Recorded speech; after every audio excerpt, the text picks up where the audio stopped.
True Crime South Africa is published in conjunction with Tiso Blackstar Group, publishers of Times Live, Business Live, Sowetan Live, and others. The opinions expressed in this podcast do not necessarily represent the views of Tiso Blackstar Group or its affiliates.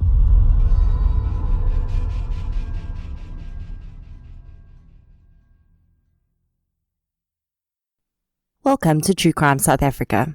I'm your host, Nicole Engelbrecht, and you're listening to a Spotlight Minisode.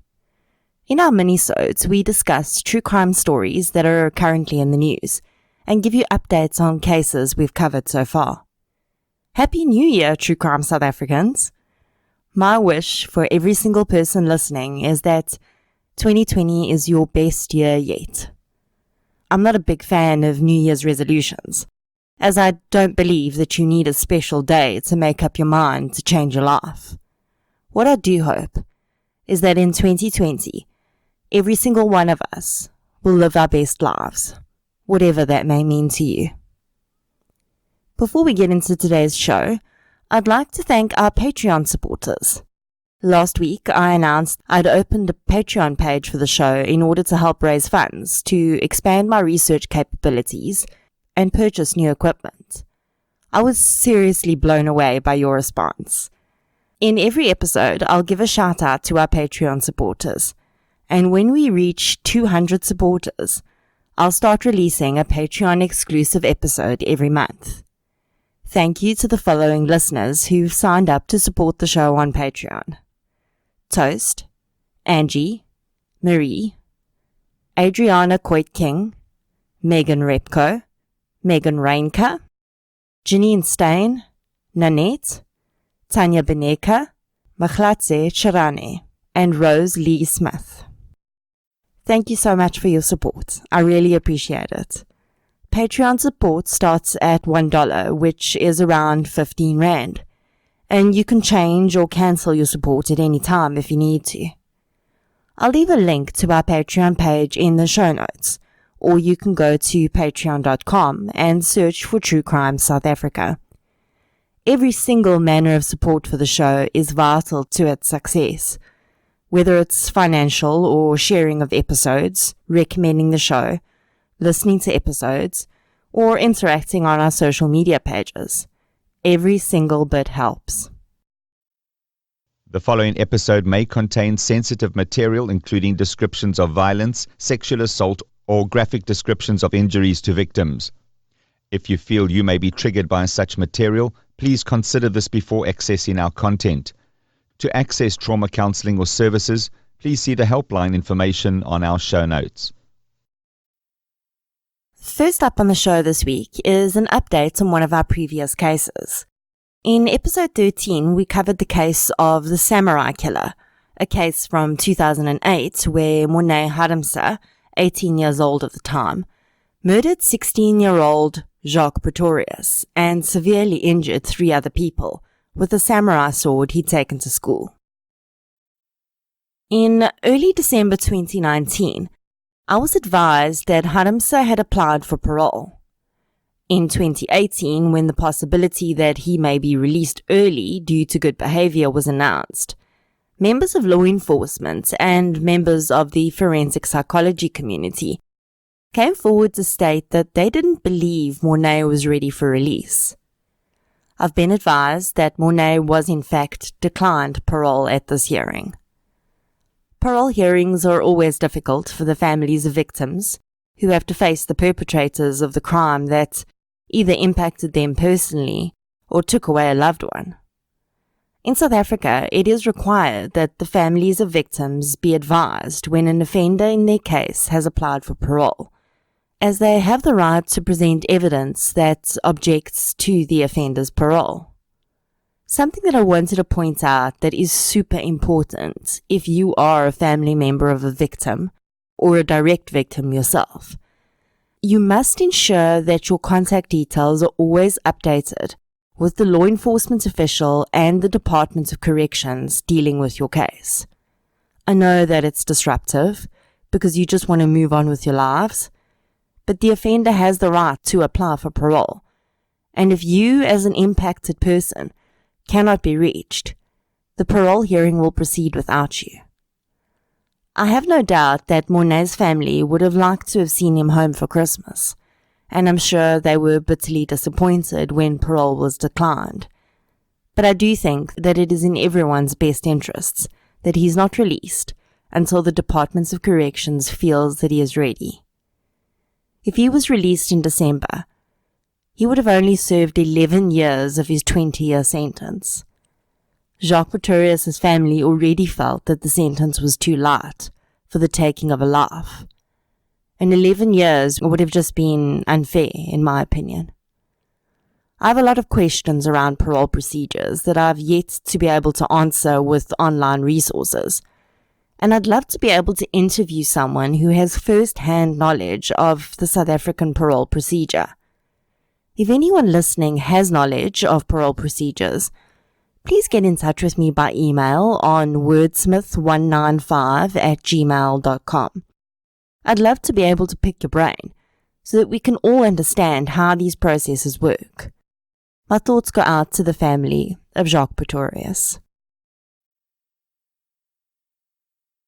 One of the cases that stood out for me in the news recently was the case of Liam Nokia.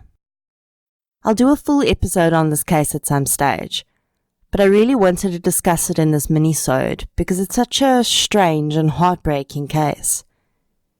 Liam disappeared in 2017 when he was just 3 years old. Liam's father, Nantes Nokia, drove away from the premises of his estranged partner, Chanel Brooks, with Liam in the car in November 2017. Shortly afterwards, he phoned Chanel to tell her that she'd never see Liam again. Nantes then disappeared. Chanel received a horrifying message from Nantes shortly after the kidnapping. It was a burned lock of Liam's hair, and with it was a note that read, "Good luck with your life without me and Liam." A case of kidnapping was opened with the police, and Nantes would eventually be arrested, but there was no sign of Liam. Nantes claimed that he had sent Liam to live with a couple overseas, and that he was alive and well. Even when threatened with jail time, he refused to reveal Liam's whereabouts. Police decided that there was sufficient evidence to charge Nantes with the murder of Liam, despite the fact that no body had been found. And on the 13th of December, Nantes Nokia was found guilty of the murder as well as the aggravated assault against his former partner and their 2 daughters. Still, he refused to give up the location of Liam. Despite evidence to the contrary, Chanel Brooks lived with the hope that her son was still alive, and that perhaps his father had just given him up to another couple to raise. In a bizarre coincidence, which would crush his mother's hopes, just 5 days after her ex-partner was sentenced to life in prison, a man walking his dog in Harrismith came across the remains of a small child in a shallow grave. Items buried with the body, as well as pieces of clothing, were identified by Chanel as having belonged to Liam. She had bought him a pair of Spider-Man sandals a few days before his father had kidnapped him, and he was wearing them the last time she saw his son. These sandals were among the items that police presented to her for identification. DNA testing will now be done to confirm that the remains indeed belong to Liam. Sickeningly, Nantes has played a cat-and-mouse game with police, Liam's mother, and the press over the last 2 years. In April 2019, he called a reporter from the U magazine and told them that Liam was very much alive. When the reporter begged him to just give them Liam's location, Nantes claimed that he couldn't because he was protecting Liam from his mother. Nantes said that Chanel was a wonderful wife, but a terrible mother, and this is why he had to take Liam. For a man who was recently found guilty of murdering his son and assaulting his 2 other children, I don't think he has any right to be making statements about parenting. He sent the police on countless wild goose chases, raising Chanel's hopes, only to have them dashed again. Since the recovery of the remains, presumed to be Liam, the police have stated that they are investigating the possibility that other people could have been involved in the kidnapping and murder. They do believe that Liam was killed on the same day that he was kidnapped. I'll keep an eye on this case and let you know when the DNA results come back.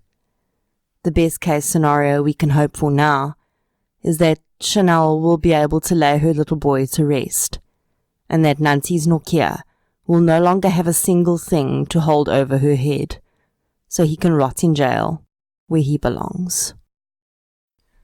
In another disturbingly similar case, which I've discussed on the show in a minisode before, in November 2019, Onka Mushiya was found guilty and given a life sentence for the murder of 3-year-old Lee Mentor. Lee's body has never been found, and although it was hoped that Mushiya would reveal Lee's whereabouts in his pre-sentencing hearing, he never did. Lee was reported missing in March 2018 after he'd been left in the care of Mushiya Nene, who was Lee's mother's boyfriend at the time. Lee's mother, Kayla, had left the child with Mushiya Nene on a few occasions, and her interactions with him and the child had always been positive, giving her no reason to believe that her child would be in danger. Mushiya Nene was only supposed to care for Lee for a few hours, and then return him to Kayla's mother's house. He would later claim that he did this, but there was a couple outside the house who'd said the old lady wasn't home, and that they'd take Lee to her. That was the last time he allegedly saw Lee. Mushiya Nene's story very quickly unraveled, and 2 spots of Lee's blood were found on his shoes, as well as the bathroom at his parents' home, where he'd been caring for Lee. A photograph of Lee was found on Mushiya Nene's phone, which had been taken that day. The child appeared to have a white substance on his face. Mushiya Nene claimed that Lee had been stung by a bee, and he'd applied the ointment to the sting. In court, prosecutors would state that it's possible that Lee had an allergic reaction to the bee sting, and had passed away as a result, after which Mushiya Nene had hidden his body. Private investigator Wendy Pascoe has been working the case for Lee's family, and recently revealed that cell phone activity on Mushiya Nene's phone may have given them new leads of possible places to search. She doesn't believe that Mushiya Nene acted alone though, as she doesn't think he was capable of hiding the body so well that it's never been found without assistance. At the same time that Mushiya Nene was found guilty of Lee's murder, he was also found guilty of assault and armed robbery relating to another instance where he robbed and assaulted an ex-girlfriend. Getting a murder conviction in a case where there's no body is very difficult. Adult victims are possibly more difficult because they could have made their own exit, but with children, it may be slightly easier as they're either in your care or they're not. I take my hat off to law enforcement and our court system for having secured both convictions in what must have been extremely difficult circumstances. My heart aches for the mothers of these boys. Chanel, at least, may be able to soon find some closure if the remains are identified as Liam's. At least she'll know where her baby is and be able to lay him to rest. But Kayla still has to wonder every single day. Although there's compelling evidence that Lee is deceased, I'm sure that as a mother, she still wants to hold on to the tiniest shred of hope that he might still be alive until definitively proven otherwise.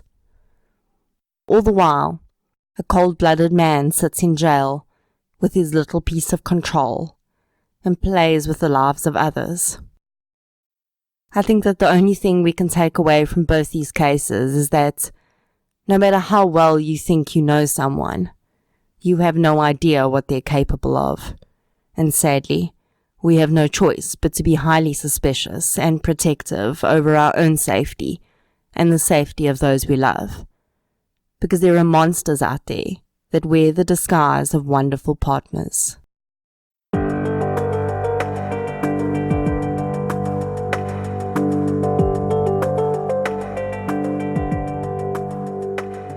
In the case of the serial killer who was prowling Pretoria early this year, killing homeless people, there have been no further attacks since an arrest was made in June. But police are also saying that they don't believe the man arrested was responsible for all of the deaths. Manusi Motupi was arrested in June for 2 attempted murder charges. Both victims were homeless and were stabbed, but thankfully survived. Motupi has been denied bail and will appear in court again this month. The police are adamant, though, that they have no evidence to link him to the other murders. While it does seem a bit strange that the murders stopped at the very time Motupi was arrested, I do have full trust in our ability to investigate serial killings. We are, after all, one of the best places in the world at serial killer investigations. It is entirely possible that the killer had heard of Motupi's arrest and changed his MO and moved to a different area in order to take advantage of the arrest, perhaps hoping the blame would be laid at Motupi's door. The long delay between Motupi's arrest and his trial starting does make me wonder if there's further investigation going on, though. I'll keep an eye on this one and let you know about any developments. After having discussed some pretty heavy cases so far, I thought I'd wrap up this minisode with something a little more light-hearted. While crime is never funny, sometimes criminals do some pretty dumb things. So here's a collection of some of South Africa's dumbest criminals from the last decade. In 2018, 4 car thieves were spotted in a stolen vehicle in Tukai, Cape Town. Police gave chase, and the men seemed determined to get away or die trying.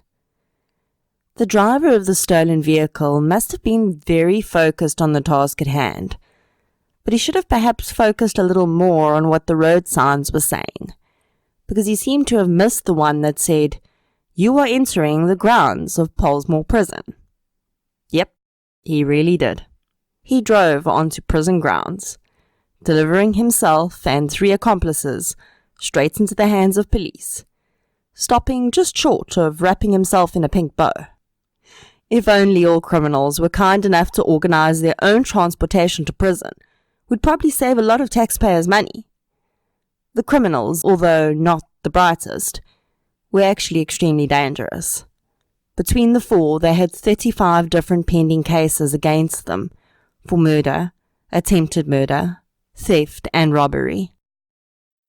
Also in 2018, 2 criminals broke into a house in Durban and stole a laptop. They would most likely have taken more, but they were disturbed by eagle-eyed neighbors who screamed at them. Both men then tried to squeeze back out through a small hole they'd made in the palisade fencing around the house at the same time. In the squeeze, one of the robbers very kindly left behind a photograph of himself, which police later collected as evidence. It could only have been better if it was his ID book, but he wasn't that dumb. It was really just a nice, smiling pic of him posing at home. He and his accomplice were arrested later that same day. Also in KZN, a patrolling security company came across a man being beaten outside a supermarket by a crowd of people. In halting the altercation, the security officer discovered that the owner of the supermarket had discovered the man in his store when he opened up that morning. The would-be thief had snuck in just before closing time the previous day and then proceeded to steal 50,000 rand in cash and 30,000 rand in airtime vouchers, which he strapped to his body. Flush with his takings, the man had proceeded to look for an exit. But the owner had secured his store well enough that, outside of opening hours, no one was getting in, and they also weren't getting out. Undeterred, the thief decided he would hide and wait until the shop filled up in the morning, and then just slip out as though he were a customer. That would have actually been a pretty good plan, except he found a bale of chips that was really comfy and fell asleep. The owner found him still curled up on his self-made Simba bed in the morning. Just to prove that we have dumb criminals all over the country, an East London homeowner couldn't believe his eyes when a man came knocking on his door asking for work, wearing clothing that had been stolen from his house in a prior robbery. That's right. This genius either forgot that he'd robbed that house, or had so much stolen clothing that he didn't realize it came from that particular house. This exceedingly bright gentleman was given a nice orange overall to wear instead after he was arrested. To wrap up our dumb criminal stories with, we have 3 would-be house robbers in Johannesburg in 2017 who came prepared with a crowbar to force open the front gate of the home. Unfortunately for them, the homeowner was inside, and hearing the scraping sounds against his gate, went to investigate. The YouTube video I watched was filmed by the homeowner. It just shows a snippet, but according to reports, he filmed these guys for at least 5 minutes while they fumbled to try and break open the gate. He's probably about 5 meters from them at the time, and they have absolutely no clue. About halfway through the video, the calm homeowner clears his throat to let them know he's there. They stop what they're doing, look up, realize they're being filmed, and then spend a good 20 to 30 seconds looking at each other with absolute bewilderment on their faces before deciding it's probably a good time to get out of there. And that, ladies and gentlemen, is a wrap for today's minisode. If you enjoyed this minisode, please remember to follow us or subscribe on the app that you're using to listen right now. You can also follow us on social media. We're on Facebook, Instagram, and Twitter. I'll be back next Friday with a full episode. As always, thank you for all of your support, and I'll chat to you soon.